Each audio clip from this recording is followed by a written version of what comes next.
The gunshot that ended Delia Maddox's old life echoed across the Kansas plains on a September morning in 1878, and by the time the sun set that same day, she was 3 counties away with blood on her boots that was not her own.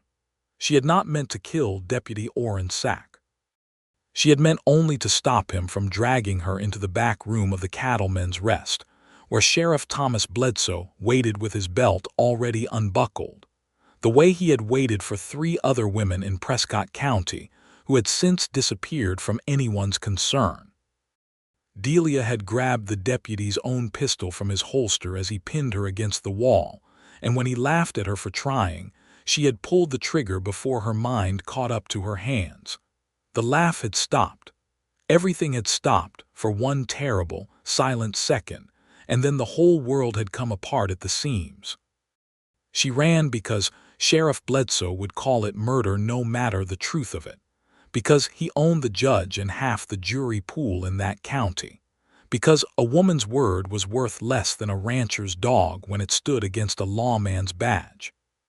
She ran with nothing but the clothes on her back, $22 sewn into her hem, and a borrowed horse she did not intend to keep long, riding hard toward the Colorado line, and whatever mercy the mountains might offer a woman who had never asked for any of this. She was 26 years old, a seamstress by trade, a widow by cruel accident 2 years past when her husband Thomas Maddox had been thrown from a Greenbrook gelding and never woken again. She had thought herself finished with grief and fear both. She had been wrong on both counts, and now she rode north with a lawman's rage trailing her like smoke behind a grass fire, and she did not know if there was a corner of this territory wide enough to hide in. By the 4th day, the horse was foundering and Delia's hands had gone numb from cold rain that had not let up since dawn. She had crossed into Colorado territory somewhere around the Purgatoire River, though she could not have said exactly where, and the foothills of the Sangre de Cristo range rose up ahead of her like a wall between one life and the next. She had heard men speak of the high country as a place where the law did not reach, where trappers and solitary men lived by their own codes far from towns and telegraph wires. She had heard it spoken of with fear. On that particular evening, with thunder rolling down from peaks she could not see through the low gray cloud, it sounded instead like the only kind of safety left to her. The horse went down in a wash swollen with runoff, and Delia went down with it, striking her head against a stone the size of a Dutch oven. The world tilted, darkened at the edges, and she had just enough sense left to crawl free of the stirrup before the black closed over her entirely. Daniel Weston had been checking his beaver traps along that same wash when he heard the horse scream. He was 34 years old, built like the mountains he called home, 6.5 feet of him when he stood full and straight, shoulders wide enough to fill a doorway and forearms roped with the kind of muscle that came from 10 years of splitting wood, hauling traps, and wrestling a living out of unforgiving country. His hair had grown long and dark past his collar since he'd last bothered with a proper barber, and a beard shadowed a jaw that had not seen the inside of a town in the better part of a year. He lived alone in a cabin 2 miles up the ridge, had lived alone since a fever took his young wife Sarah and their unborn child 6 winters past, and he had told himself more times than he could count that alone suited him fine. He came around the bend of the wash at a dead run and found a woman face down in the mud, a horse struggling in the water below her with a foreleg bent wrong, and no other soul in sight for miles. He did not hesitate. He put the horse down quick and clean with his hunting knife to spare it further suffering, an act of mercy that cost him nothing but a moment's grim resolve, and then he turned to the woman and rolled her gently onto her back. She was alive. Breathing shallow but steady, a knot already rising dark purple above her left eyebrow, her clothes soaked through, and her lips gone faintly blue with cold. Daniel Weston had seen enough of the mountain's cruelty to know what came next if he left her there even another hour. He gathered her up against his chest as though she weighed nothing at all, which to a man his size she very nearly did, and he carried her the 2 miles back to his cabin at a pace that would have exhausted most men in half the distance. She did not wake until well past dark. When she did, it was to firelight dancing on rough log walls, the smell of wood smoke and drying herbs, and a blanket of soft tan hide pulled up to her chin. Her head throbbed with a dull, insistent ache, and for a moment she could not remember where she was or how she had come to be there. And then the memory of the fall came rushing back. And beneath it, older and sharper, the memory of Deputy Sack's face going slack with shock as he slid down the wall of the cattlemen's rest. She sat up too fast and the room spun. A voice, low and deep and careful as a man handling something breakable, spoke from across the room. "Easy now, you took a hard knock. Best you lie still a while yet." She turned toward the voice and found him seated on a stool near the hearth, mending a length of rope with hands too large, it seemed, for such delicate work, and yet doing it with a patience that surprised her. He was the largest man she had ever seen in a small room, and for one instant fear closed cold fingers around her throat, fear of what men did to women they found alone and helpless, fear that had followed her every mile since Prescott County. But his eyes, when they lifted to hers, held nothing but a quiet, steady concern, and something in the set of his shoulders spoke of restraint rather than menace, the careful stillness of a man who understood exactly how large he was and took pains never to use it as a threat. "Where am I?" she managed, her voice a dry rasp. "My cabin, up on Weston Ridge, about 2 miles east of where I found you. You went down hard in the wash. Your horse didn't make it, I'm sorry to say. Had to put him down myself."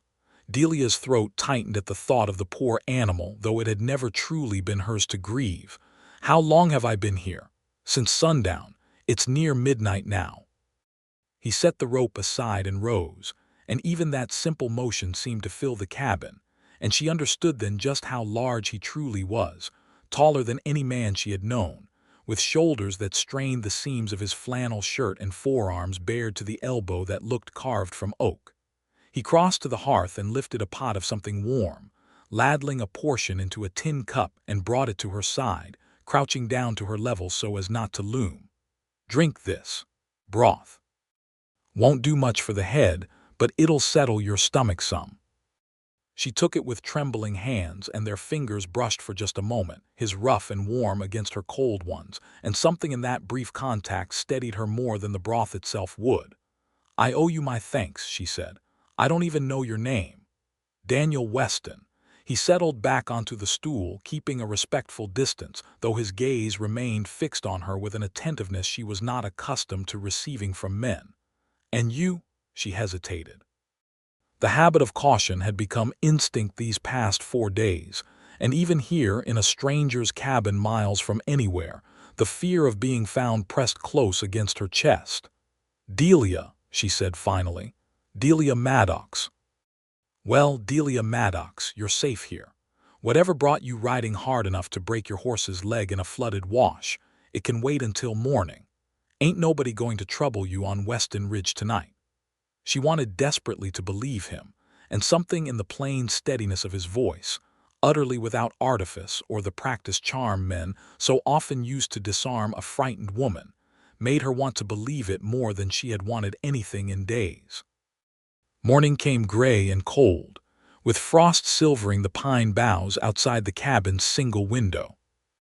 Delia woke to find herself alone, the fire built up and crackling, a fresh cup of coffee left warming near the hearthstones, and the cabin's owner nowhere in sight.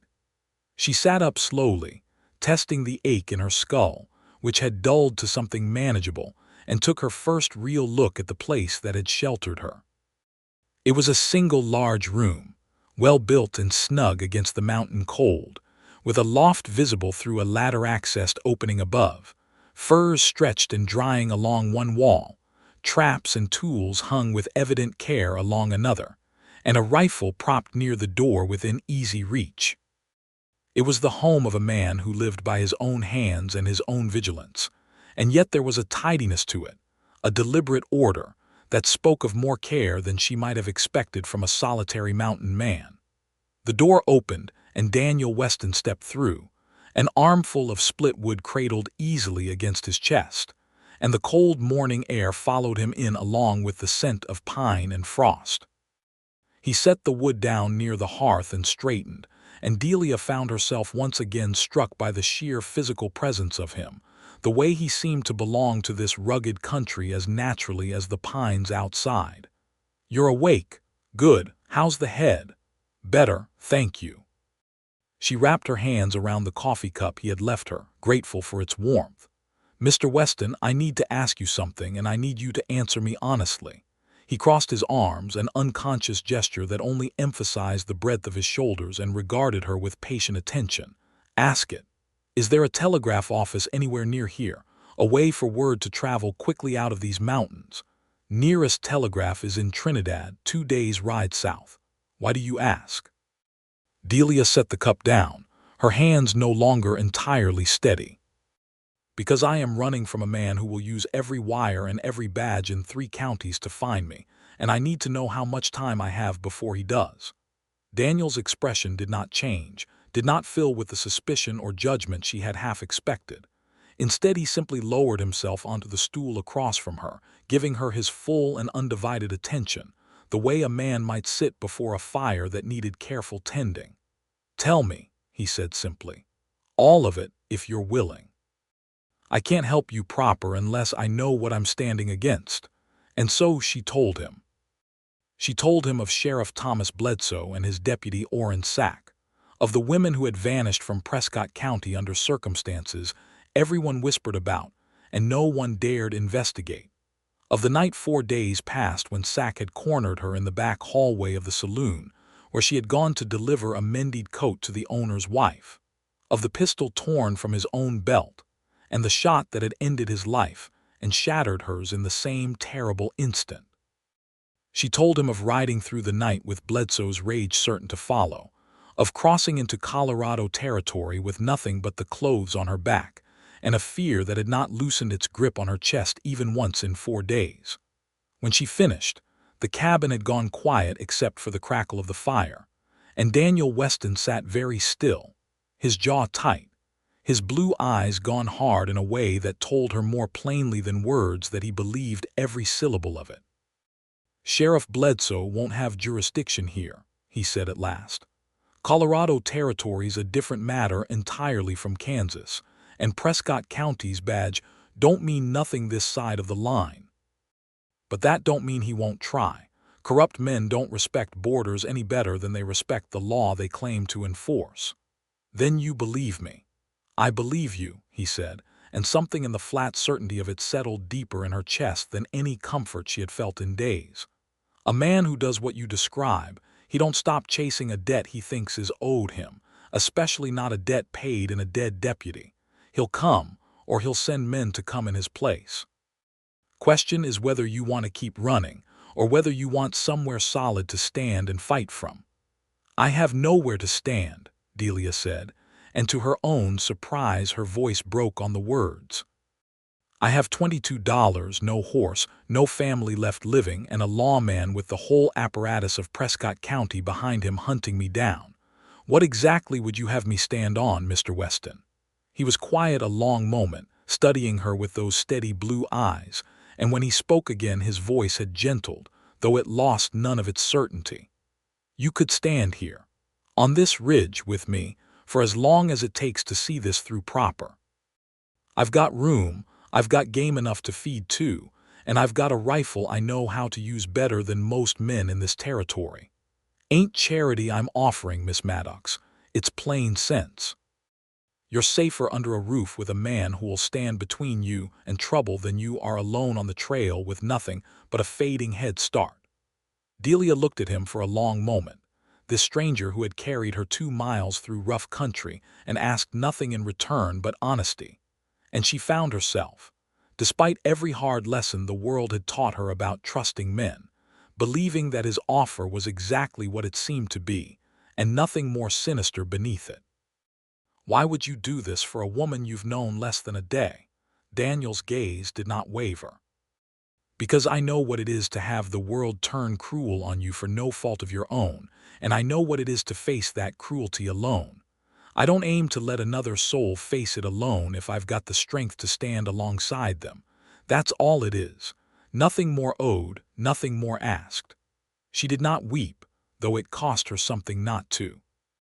Instead, she nodded once and extended her hand across the small distance between them, and Daniel Weston took it in his own enormous, calloused palm and shook it as solemnly as any contract ever signed. "Then I accept, Mr. Weston, and I thank you more than I know how to say." "Daniel," he said, "no need for Mr. out here." "Daniel, then." She managed the ghost of a smile, the first since Prescott County. "Delia." The days that followed settled into a rhythm neither of them had quite expected, a rhythm built of small necessities and quiet companionship that slowly, without either of them fully noticing its progress, began to soften the hard edges of Delia's fear. Daniel taught her the layout of the ridge, showed her the game trails and the places where the mountain's moods turned dangerous, the loose scree slopes, and the places where a careless step could send a person tumbling. He taught her to recognize the tracks of elk and mule deer, the difference between a black bear's sign and the more worrying evidence of a grizzly's passing, though he assured her the great bears had grown scarce enough in these particular mountains that she need not lose sleep over them. He showed her how to load and fire the spare rifle he kept, an old but well-maintained Henry repeater, insisting that a woman alone in this country, even one under his protection, ought to know how to defend herself should the need ever arise. She, in turn, began mending the tears in his clothing that he had clearly been ignoring for want of skill rather than want of care, patched the worn elbows of his coat with a neatness that made him stare at the finished work with something like wonder, and began cooking meals from the game he brought in that tasted, he told her with evident sincerity, better than anything he'd eaten in the 6 years since his wife had passed. It was on the 8th evening, as they sat before the fire with the wind rattling the shutters and an early snow beginning to dust the ridge outside, that Delia finally asked him the question that had been building in her since she'd first noticed the faded ring he still wore on a leather cord beneath his shirt. "You had a wife," she said quietly. "I don't mean to pry, but I've noticed the ring, and the way you sometimes go quiet when you think I'm not watching." Daniel's hand stilled on the knife he'd been sharpening. For a long moment he said nothing, and Delia feared she had overstepped, had pressed against a wound not yet healed enough to bear the weight of questions. But then he set the knife aside and spoke, his voice low and careful, like a man handling something he still feared might break him. "Sarah, we were married 4 years before the fever took her. She was carrying our first child when it happened, near 6 winters back now. I built this cabin for the 2 of us, thinking we'd fill it with children and grow old on this ridge together." He paused, his large hands opening and closing once on his knees. "Instead, I buried her up on the slope behind the cabin, and I've lived here alone ever since, telling myself the solitude suited me fine." "Did it," Delia asked softly, "suit you?" Daniel looked at her then, really looked, in a way that made her breath catch in her chest. "I told myself it did, told myself a man could get by well enough on memory and mountain air. But since you've been here, Delia, I've come to understand I was lying to myself, and doing it for 6 long years." The words hung in the fire-lit air between them, heavy with meaning neither of them was quite yet ready to name aloud. Delia felt heat rise in her cheeks, felt something long dormant stir to life in her chest, a feeling she had thought buried alongside her own husband 2 years past. "Daniel," she said, and found she did not know how to finish the thought. "You don't owe me any answer," he said quickly, misreading her hesitation as reluctance rather than the overwhelming rush of feeling it truly was. "I spoke out of turn. Forget I said it." "I don't want to forget it," Delia said, surprising herself with her own boldness. "I've spent 2 years telling myself the same lie you just confessed to telling yourself. That I was fine alone, that Thomas's death had closed some door in me that need never open again. But I don't think that's true anymore, Daniel. I don't think it's been true since you carried me up this mountain." Daniel rose slowly from his seat and crossed to where she sat, lowering himself to one knee before her so that, For once, their eyes met on level ground despite the great difference in their heights when standing. His hand came up, achingly gentle for a hand so large and roughened by years of hard labor, and brushed a strand of hair back from her face, his calloused fingers tracing the line of her jaw with a tenderness that made her heart ache. "I don't know what the future holds, Delia. I don't know when Bledsoe's men might come, or what trouble might yet find its way up this ridge. But I know that having you here has woken something in me I thought long dead, and I'd be lying now if I said I wanted that feeling to stop." "I don't want it to stop either," she whispered. He kissed her then, softly, tentatively, as though she were something precious that might shatter under too much pressure, and Delia leaned into it with a hunger that surprised them both, her hands coming up to rest against the solid wall of his chest, feeling the steady, powerful beat of his heart beneath her palm. When at last they parted, both a little breathless, Daniel rested his forehead against hers and let out a long, unsteady exhale. "I've got no right asking you to stay beyond what safety demands," he murmured. "Not with everything hanging over your head still. But God help me, Delia, I don't want you to go, not now, not ever, if I've got any say in it." "Then don't ask me to go," she said simply, "because I find I don't want to leave." Winter closed hard over the mountains in the weeks that followed, burying the ridge under feet of snow that made travel of any kind, for pursuer or pursued alike, nearly impossible. Delia told herself, and told Daniel too, that this was mercy, a reprieve granted by the mountains themselves, time enough to heal and to learn each other before the world outside came calling again. And in that long white winter, sealed away together in the small warm cabin with only each other and the howling wind for company, something deep and true grew between them, tender and slow, built on shared meals and quiet conversation, on the easy comfort of his arm around her shoulders as they watched the fire burn low, on stolen kisses that grew less tentative and more certain with each passing week. She learned the whole of his history in those long snowbound evenings, learned that he had come west from Ohio as a young man of 19, drawn by tales of fortune in the gold fields, only to find his fortune instead in trapping and the solitary freedom of the high country. She learned that Sarah had been the daughter of a trader he'd done business with in Trinidad, that they had married after a courtship of barely 3 months, both of them certain in the way only the young and hopeful could be certain. She learned the exact spot on the ridge behind the cabin where Sarah lay buried beneath a simple wooden cross, and one clear cold afternoon she asked Daniel to take her there, and stood beside him in respectful silence while he told his first wife, in a voice thick with old grief and new hope both, that he had found something he had not thought to find again, and that he hoped, wherever she was, she might understand and grant her blessing. Delia, in turn, told him of Thomas Maddox, of the plain, comfortable love they had shared in their small house outside the Prescott County seat, of the horse that had thrown him and the swift, senseless cruelty of his death, of the 2 years since spent taking in mending work, and telling herself that grief was simply the price of having loved at all.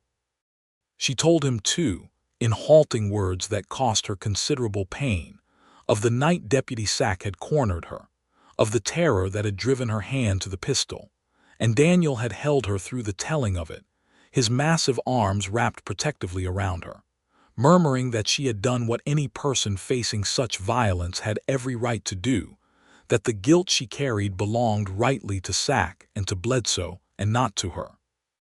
By the time the first thaws came in early March, they had become something neither of them had words for yet, though both understood, without needing to speak it aloud, that whatever they had found together was no passing comfort born of isolation and fear, but something built to last far beyond the winter that had sheltered its beginning.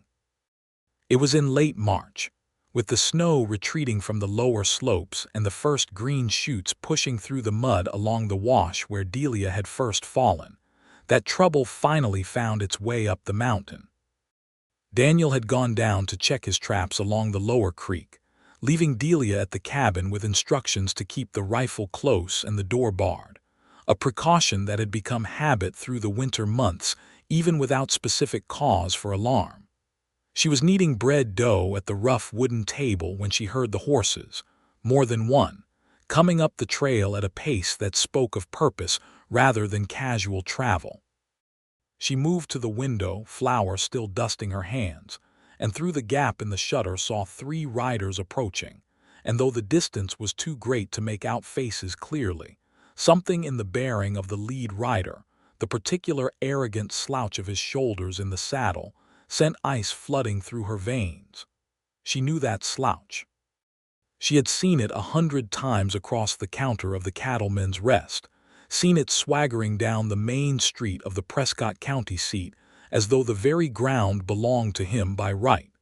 Sheriff Thomas Bledsoe had found her. Her first instinct was panic, a wild urge to flee out the back of the cabin and into the tree line, but reason quickly overtook fear. Daniel was 2 miles down the mountain, unaware of the danger climbing toward his home, and Bledsoe's men would find her whether she ran or stayed. Out here in country she still did not know nearly as well as she would need to in order to outrun trained pursuers. She thought of the rifle Daniel had taught her to use, thought of his voice steady and sure telling her that a woman alone in this country ought to know how to defend herself, and she took the Henry down from its place by the door with hands that only trembled a little. The riders drew up in the small clearing before the cabin, and Delia, watching through the gap in the shutter, confirmed her worst fear. Sheriff Bledsoe himself, heavier than she remembered and his face reddened by the ride, sat his horse with 2 men she did not recognize flanking him, both armed, both wearing the particular look of men paid to do violence without asking too many questions about its justice. Delia Maddox. Bledsoe's voice boomed across the clearing, carrying easily to where she crouched behind the shuttered window. I know you're in there, girl. Word travels even in these godforsaken mountains, and word reached me that a woman matching your description's been holed up on this ridge all winter with some trapper. You murdered my deputy, and you're going to answer for it, one way or another. Delia's heart hammered against her ribs, but she made herself steady her breathing, made herself remember every lesson Daniel had patiently taught her through the long winter evenings. She would not go easily. She would not go at all if she could help it. He tried to force himself on me, she called back, her voice steadier than she'd expected. You know that's the truth, Sheriff. You were there that night, waiting your own turn behind him. A flicker of something crossed Bledsoe's face at that quickly, before his expression hardened back into practiced authority. That's a lie designed to muddy plain murder, and you know it. Come out now, and maybe the judge shows you some mercy. Make me come in there after you, and I promise you'll get none. Delia did not answer. Instead, she raised the rifle, resting its barrel against the window frame, and sighted along it toward the lead rider exactly as Daniel had taught her, breath steady, finger resting light against the trigger guard rather than the trigger itself, patient, waiting. It was in that tense silence that a new sound reached her ears, a sound that made hope surge fierce and sudden in her chest, the heavy, rapid thud of a big man running hard through the trees, closing fast on the clearing from the downhill side. Daniel Weston burst from the tree line at a dead sprint, his own rifle already raised, and his voice, when it came, carried a thunderous authority that made even Bledsoe's hired men flinch in their saddles. Get off my land, Daniel roared, closing the distance with terrifying speed for a man his size, or I will put every one of you in the ground before you clear my property line. Bledsoe's men, mercenaries with no personal stake in the matter beyond their pay, exchanged uncertain glances at the sight of a mountain man built like a grizzly bearing down on them with murder in his eyes, and a rifle held perfectly steady despite his exertion. Bledsoe himself, however, drew his own pistol, though his hand shook enough that Delia, still sighting from the window, could see the tremor even at this distance. This is a lawful matter of pursuing a murderer, Bledsoe called out, though his voice had lost some of its earlier bluster. Interfering with a sheriff in pursuit of justice is a crime in itself, mountain man. Step aside. Daniel had reached the edge of the clearing now, close enough that Delia could see the fury etched into every line of his face, close enough that his rifle, when he raised it fully to his shoulder, pointed with unwavering precision directly at Bledsoe's chest. "You've got no jurisdiction in Colorado territory, Bledsoe. I know you're kind, and I know your reputation's followed you clear across the state line, on account of I asked around in Trinidad about a sheriff who lets his own deputies force themselves on the women of his county and calls it law. You're not here for justice. You're here for revenge and maybe worse, and you won't find either on this mountain." "You don't know what you're meddling in," Bledsoe snarled, though he had not lowered his pistol. "I know exactly what I'm meddling in," Daniel said, his voice dropping lower, more dangerous for its quiet. "I'm meddling in a corrupt lawman's business of chasing down a woman who did nothing but defend herself from a man trying to violate her. Now you can turn that horse around and ride back to Prescott County, or you can test whether I'm faster with this rifle than you are with that pistol. I promise you, Sheriff, I've had a lot more practice." The standoff stretched taut as a drawn bowstring, and Delia, watching from the window with her own rifle still trained on the scene, felt the entire weight of the moment pressing down on her chest. One of Bledsoe's hired men shifted uneasily in his saddle, clearly reconsidering the wisdom of dying for another man's grudge, and it was that small motion, that visible crack in the sheriff's support, that seemed to finally tip the balance. "This ain't worth it, Sheriff," the man muttered, low but not so low that it didn't carry. "Territories is a different jurisdiction. We got no legal ground here, and that fellow looks plenty willing to use that rifle." Bledsoe's face contorted with fury and frustrated ambition, but even a corrupt man understood the arithmetic of a losing position. His eyes flicked from Daniel's unwavering rifle to the cabin window, where he could just make out the shape of a second weapon aimed at him from within, and something in his expression finally crumbled from menace into a bitter, grudging retreat. "This isn't finished," he spat, though the words carried far less weight than he clearly intended. "I'll send word to the territorial marshal. I'll have papers drawn proper, and then we'll see how your mountain hospitality holds up against real law." "Send whatever word you like," Daniel replied evenly. "But I know Marshal Cooper out of Trinidad personally, and I know he's got no patience for lawmen who abuse their office. You go stirring up official interest in this matter, Bledsoe, and you're liable to find your own conduct examined a good deal more closely than you'd prefer. Now get off my land, before I lose what little patience I've got left." For a long, tense moment, it seemed Bledsoe might yet do something foolish, his hand tightening on his pistol, his jaw working with impotent rage. But reason, or perhaps simple cowardice, won out in the end, and with a final venomous glare toward the cabin, he wheeled his horse and spurred it back down the trail, his two hired men following close behind, clearly relieved to be quit of the entire affair. Daniel did not lower his rifle until the riders had vanished entirely from sight down the mountain trail, and even then he stood a long moment in taut readiness, listening to the fading sound of hooves, before finally letting out a long breath and turning toward the cabin. Delia was already through the door and running toward him before he had taken 3 steps, and he caught her against his chest with the rifle still clutched in one massive hand, holding her so tightly against him that she could feel his heart still hammering fast from the exertion and the fear both. "You're safe," he murmured into her hair, his voice rough with the aftermath of adrenaline. "You're safe, Delia. I've got you." "I thought he might shoot you," she said against his chest, her own voice trembling now that the danger had passed and the fear was free to catch up with her. "I had the rifle on him, Daniel. I was ready to fire if he'd raised that pistol any further, but I was so afraid."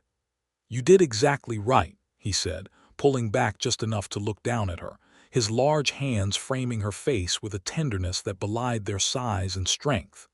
"You held steady and you didn't panic, and that's more than plenty of trained men manage in a moment like that. I'm proud of you." "He said he'd send word to a territorial marshal," Delia said, the fear returning full force now that the immediate danger had passed. What if he does? What if there are papers, proper legal papers, and this Marshall Cooper has no choice but to act on them? Daniel's expression turned thoughtful, and he guided her gently back toward the cabin, his arm remaining protectively around her shoulders even as his mind clearly worked through the problem. Marshall Cooper's a fair man, unlike Bledsoe. If papers do come, they'll come with a chance to tell your side proper before a judge who isn't in Bledsoe's pocket. But I don't aim to wait around hoping that's how it plays out. I think it's time we rode into Trinidad ourselves, told our own version of events before Bledsoe's lies get there first. Ride into Trinidad. Daniel, if word of me reaches the wrong ears, Cooper's not the wrong ears, Daniel said firmly. I've known him 8 years. He's dealt with corrupt lawmen from other territories trying to overreach their authority before, and he doesn't take kindly to it. Better we get ahead of this now, tell the truth plain and clear, than wait for Bledsoe to spin his lies into something official.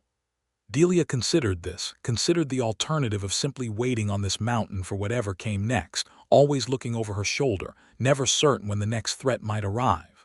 Slowly, she nodded. All right. I trust you, Daniel. If you think this is the way forward, then I'll ride with you. They set out for Trinidad 2 days later, once Daniel had satisfied himself that the trail was clear, and the spring thaw had firmed the mountain paths enough for safe travel. The town, when they reached it after a hard day's ride, proved larger than anything Delia had seen since fleeing Prescott County, a bustling settlement of adobe and timber buildings strung along the Purgatoire River, alive with the commerce of cattle drives and the southern branch of the Santa Fe Trail that passed nearby. Marshal Elias Cooper kept an office near the center of town, a weathered but capable-looking man in his 50s with a gray mustache and eyes that missed very little. Daniel had sent word ahead by a rider he trusted, and Cooper was waiting for them when they arrived, his expression grave but not unkind.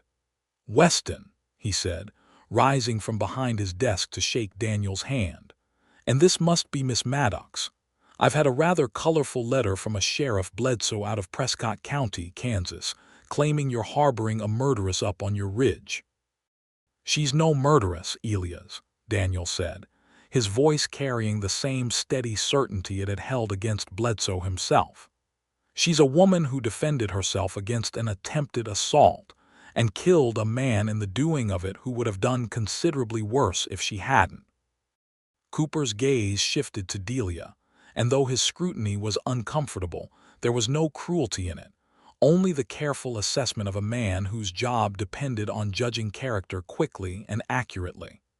I'd like to hear it from you directly, Miss Maddox, if you're willing to tell it. And so, for the second time, Delia told the whole of it, from Deputy Sack's hands closing around her wrists in that dark hallway to the desperate grab for his pistol, to the 4 days of flight that had brought her, more by chance than design, to Daniel Weston's mountain. Cooper listened without interruption, his weathered face betraying little, though his eyes narrowed with evident distaste at certain details. I've heard whispers about Bledsoe before, he admitted when she'd finished. Nothing proven, mind, but enough smoke to suggest there's fire somewhere beneath it. Missing women, complaints that never went anywhere, a general sense among lawmen in neighboring territories that Prescott County's sheriff runs things his own way with little regard for proper procedure. He rubbed his jaw thoughtfully. This isn't the sort of thing I can simply wave away with a friendly word, Miss Maddox. There will need to be a formal inquiry, testimony given before a judge here in Colorado Territory, since that's where the matter's now been brought to official attention. Will they send her back to Kansas? Daniel asked, and Delia heard the tension threading through his voice despite his effort to keep it level. Not on my recommendation, they won't, Cooper said. Self-defense against attempted assault is recognized in every territory I've had dealings with, provided the claim holds up under honest examination. And frankly, Weston, given what little I know of Bledsoe's reputation already, I'm inclined to look very closely at his conduct rather than simply accept his version of events as gospel. The inquiry, when it convened 3 weeks later in the modest Trinidad courthouse, proved less harrowing than Delia had feared, largely because Marshal Cooper had done his own quiet investigating in the intervening weeks, sending inquiries to Prescott County that had turned up 2 other women willing, once assured of some protection, to speak of Bledsoe's and Sack's conduct over the preceding years.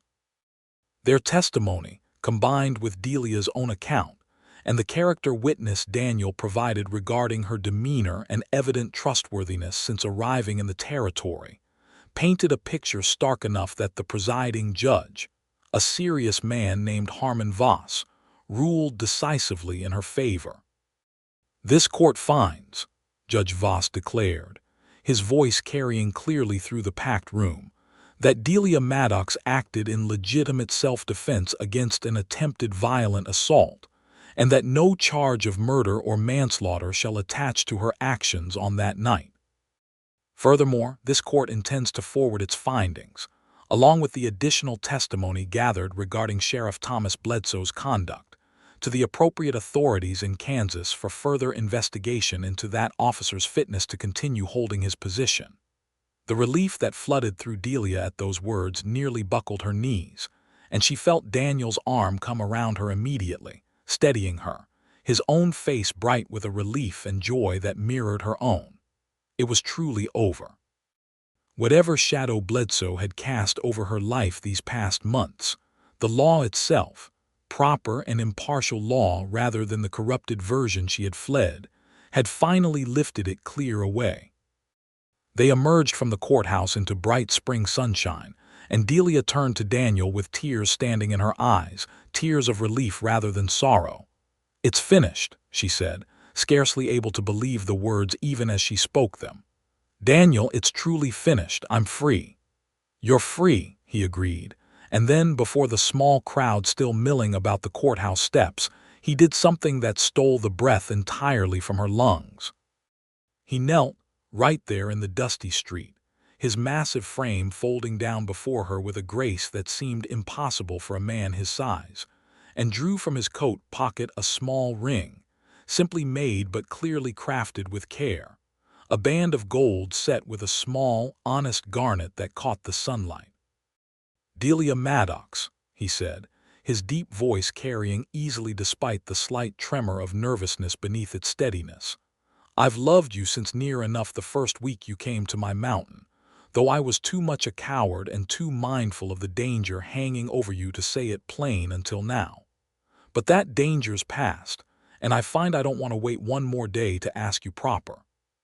Will you marry me? Will you stay on Weston Ridge with me, not as a woman I'm protecting from harm, but as my wife for the whole rest of our lives?" Delia's answer came without a moment's hesitation, tears spilling freely now down her cheeks even as a wide, joyous smile broke across her face. "Yes, yes, Daniel, 1,000 times yes." The small crowd that had gathered, drawn by the spectacle of a mountain man proposing marriage on the courthouse steps, broke into spontaneous applause, and Daniel rose and swept her up into his arms, kissing her soundly while the good people of Trinidad cheered around them. And Delia thought in that bright spring moment that she had never in her life felt so thoroughly, completely happy. They were married 3 weeks later in the small Trinidad chapel, with Marshal Cooper standing witness, alongside a handful of townsfolk who had come to know and respect the quiet mountain man over the years, and a few of the women who had testified regarding Bledsoe's conduct, women who had found in Delia's courage the strength to finally speak their own long-silenced truths. Daniel wore a proper suit for the occasion, borrowed and slightly too tight across his enormous shoulders, and Delia wore a simple dress of pale blue that she had sewn herself in the weeks leading up to the ceremony, using skills that had once been merely a trade and had now become an expression of the new life she was building. The ceremony was simple, the words plain and heartfelt, and when the minister pronounced them husband and wife, Daniel lifted Delia clean off her feet in his enthusiasm, spinning her once in a circle that left her laughing breathlessly, before setting her gently back down and kissing her with a tenderness that spoke of promises meant to last a lifetime. They returned to Weston Ridge as husband and wife, and the cabin that had once sheltered a frightened, fleeing woman now welcomed home a bride secure in her happiness and her future. The following months brought their own quiet joys.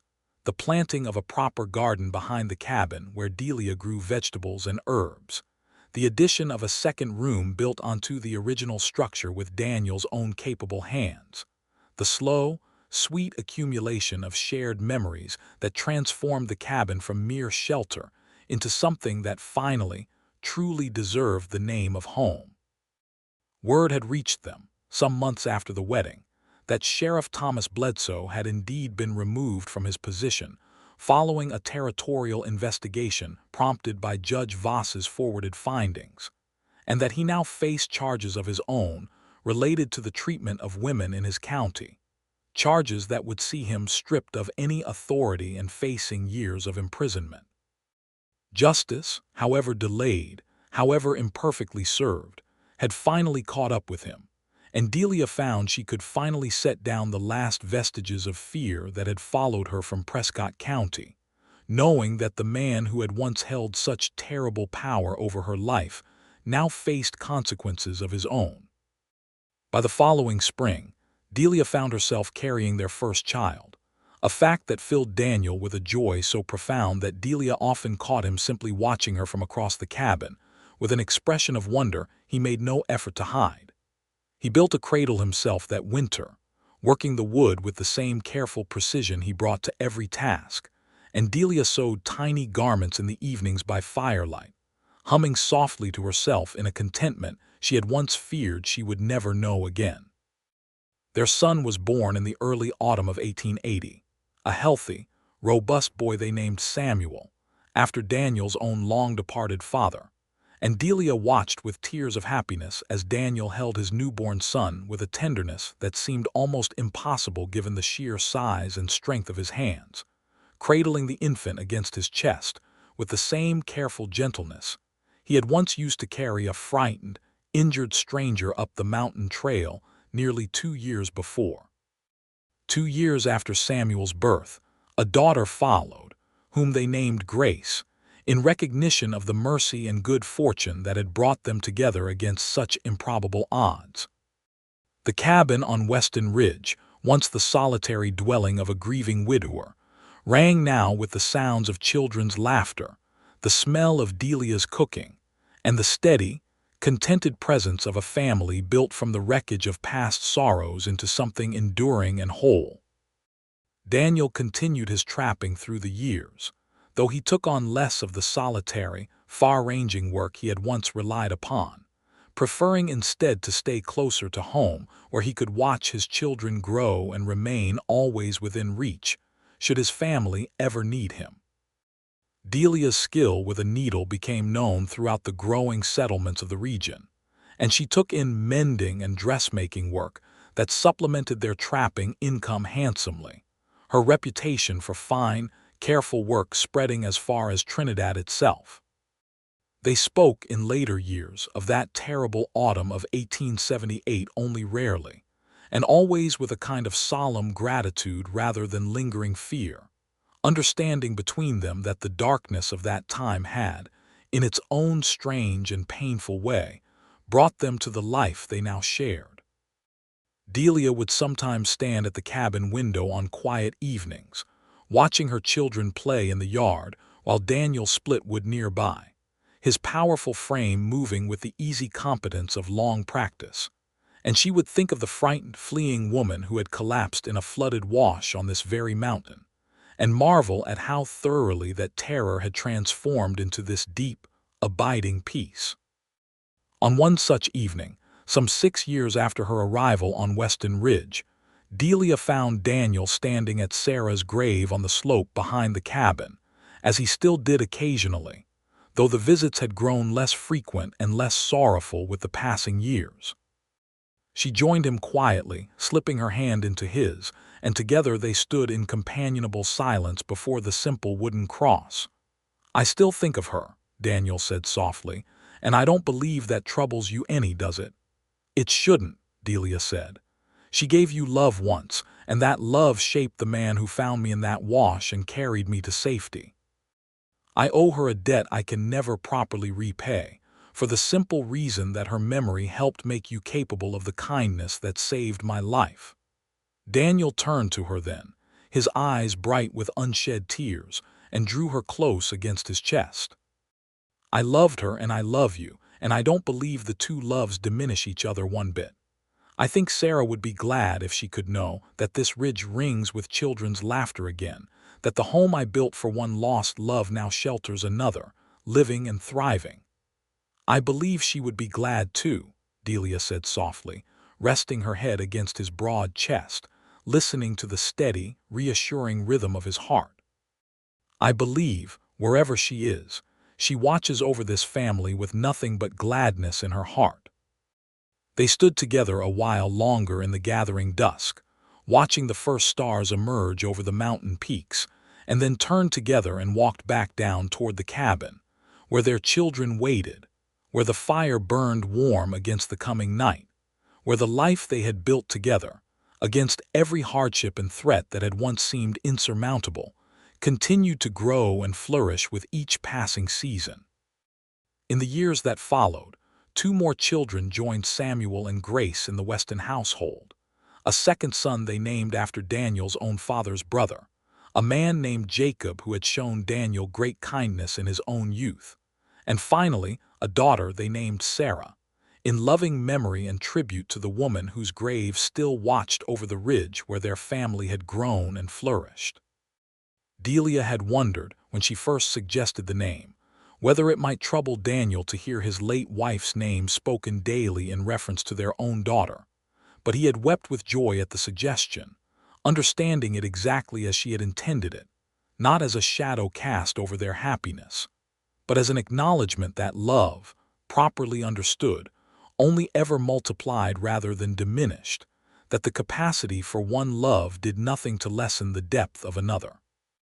The cabin on Weston Ridge grew larger over the years as Daniel added rooms to accommodate their expanding family, though he never lost the habit of checking the tree line each evening before dark, never quite lost the watchful vigilance that had first drawn him running from 2 miles down the mountain at the sound of trouble, threatening the woman he had come to love. It was simply part of who he was, this constant, quiet readiness to stand between his family and whatever threat the world might yet send their way, and Delia had long since stopped finding it merely reassuring, and had come instead to find it deeply, tenderly endearing, this great strong man who had built his whole life around the simple, steadfast commitment to protect and cherish those he loved. She, in turn, had become something he had not thought to find again after Sarah's death, a true partner in every sense, someone whose courage matched her tenderness, who had proven on that terrible day when Bledsoe's men rode up the mountain trail that she was no mere damsel requiring constant rescue, but a woman fully capable of standing beside him, rifle in hand, ready to defend their shared life with the same fierce determination he brought to the task himself. Their children grew up knowing both the hard lessons of mountain living and the deep, abiding love that had brought their parents together against such improbable odds. And on winter evenings, when the snow piled deep against the cabin walls just as it had that first winter so many years before, Delia would sometimes tell them, in careful, age-appropriate versions, the story of how their mother had come to this mountain fleeing terrible danger, and how their father had stood between her and every threat that followed, until at last the danger had passed and love had taken root in its place. And that, she would tell her children, tucking them into their beds while Daniel stood in the doorway watching with quiet pride, is how you know true love, my darlings. It isn't loud and it isn't easy, and sometimes it comes wrapped in the strangest, most frightening circumstances imaginable. But when it's real, when it's true, it stands firm against every storm, every threat, every danger the world sends its way, and it grows stronger for having weathered them all. Daniel would cross the room then, in those quiet evening moments, and press a kiss to the top of her head, and murmur his agreement, and together they would extinguish the lamps and retire to their own bed, secure in the knowledge that whatever the future held, they would face it together, exactly as they had faced everything since that fateful autumn day when a frightened, fleeing woman had collapsed in a mountain wash and found, waiting there in the wilderness, not further danger, but the beginning of the truest love either of them had ever known. The years continued to unfold with the gentle, steady rhythm of mountain seasons, planting and harvest, snow and thaw, and Weston Ridge became known throughout the growing territory not merely as the home of a skilled trapper and his capable wife, but as a place of genuine welcome and warmth, a household where travelers passing through the high country could always find shelter and kindness, an echo, perhaps, of the mercy that had first been extended to Delia herself on the night her old life had ended and her true life had begun.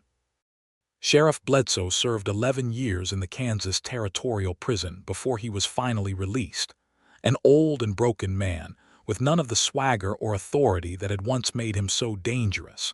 And word reached Daniel and Delia only in passing, through a letter from Marshal Cooper, that the disgraced former lawman had died some 3 years after his release, alone and largely forgotten, in a rented room above a saloon in a town neither of them had ever visited. Delia felt, upon hearing this news, not triumph or vindictive satisfaction, but a quiet, settled peace, the understanding that whatever debt Bledsoe had owed for his cruelty had finally, fully been paid, and that she herself had long since moved beyond the reach of his memory's power to wound her. By the time their eldest son Samuel had grown into a young man of 18, tall and broad-shouldered in a manner that clearly favored his father, the family had become well established in the growing Colorado community, with Daniel's reputation as a fair and skilled trapper known throughout the region, and Delia's dressmaking business thriving enough that she had taken on 2 young women from Trinidad as apprentices, teaching them the careful, patient skills that had once been merely her trade and had become, over the years, something closer to an art. On a warm evening in the summer of 1896, 18 years after Delia Maddox had first collapsed in a flooded mountain wash, the entire family gathered on the porch of the now considerably expanded cabin to celebrate the wedding announcement of Samuel to a young woman from a neighboring ranch. And Daniel, watching his eldest son with the same fierce, protective pride he had once directed solely toward Delia, found himself reflecting on the strange, winding path that had brought him to this moment of overflowing joy. "Do you ever think," he asked Delia quietly, as they sat together on the porch swing he had built for her some years past, watching their children and grandchildren to be laugh and celebrate in the golden evening light, about how different everything might have turned out if I hadn't happened to be checking my traps along that particular wash on that particular day? Delia leaned her head against his broad shoulder, watching the scene before them with a contentment so deep it seemed to reach into her very bones. "I think about it sometimes," she admitted. "But I've come to believe, Daniel, that some things are simply meant to happen, however unlikely the circumstances that bring them about. I was meant to find my way to this mountain, and you were meant to be there when I did, and everything since has simply been the natural unfolding of a love that was always somehow waiting for us both." Daniel pressed a kiss to her temple, his arm tightening around her shoulders in the familiar, comforting gesture that had become as natural to them both as breathing itself over the 18 years of their marriage. "I believe that, too. I believe I was the luckiest man in the whole Colorado Territory the day I heard that horse scream in the wash, though I didn't understand yet just how lucky I truly was." "And I," Delia said softly, turning to press a gentle kiss to his weathered cheek, "was the most fortunate woman alive, the day the mountain man found me and decided, without asking for anything in return, to stand between me and every threat this world might send my way." They sat together in comfortable silence as the sun set behind the mountain peaks that had witnessed the whole of their story, from its terrified, uncertain beginning to this moment of settled, abundant joy, and Daniel Weston, mountain man and devoted husband and father, found himself offering a silent prayer of gratitude to whatever fortune or providence had guided a frightened, fleeing woman to his particular corner of the wilderness on that long-ago autumn day, understanding fully, at last, that the greatest treasure the mountains had ever offered him was not the furs he had trapped or the solitude he had once treasured, but the family that now surrounded him, born from an act of simple mercy that had blossomed, against every hardship and threat, into a love strong enough to last a lifetime, and beyond it, into the lives of the children and grandchildren who would carry their story forward into whatever future the growing territory still held in store. The story of Delia Maddox and Daniel Weston became, in time, something of a local legend throughout the Trinidad region, told and retold at gatherings and celebrations for years afterward. The tale of the corrupt sheriff who had chased an innocent woman into the mountains, and the solitary mountain man who had stood, unflinching, between her and every danger that followed, until love itself had triumphed over cruelty and injustice both. And though the telling grew embellished with each retelling, as such stories always do, the heart of it remained always true. That in a hard and often unforgiving land, kindness freely given could still find its way to a grateful heart, and that love, once properly rooted, could weather any storm the wild frontier chose to send against it, growing only stronger, only deeper, with each passing season, until it became something as permanent and enduring as the mountains themselves that had first brought two lonely, wounded souls together in an act of mercy that neither of them would ever, for the rest of their long and happy lives together, cease to be grateful for.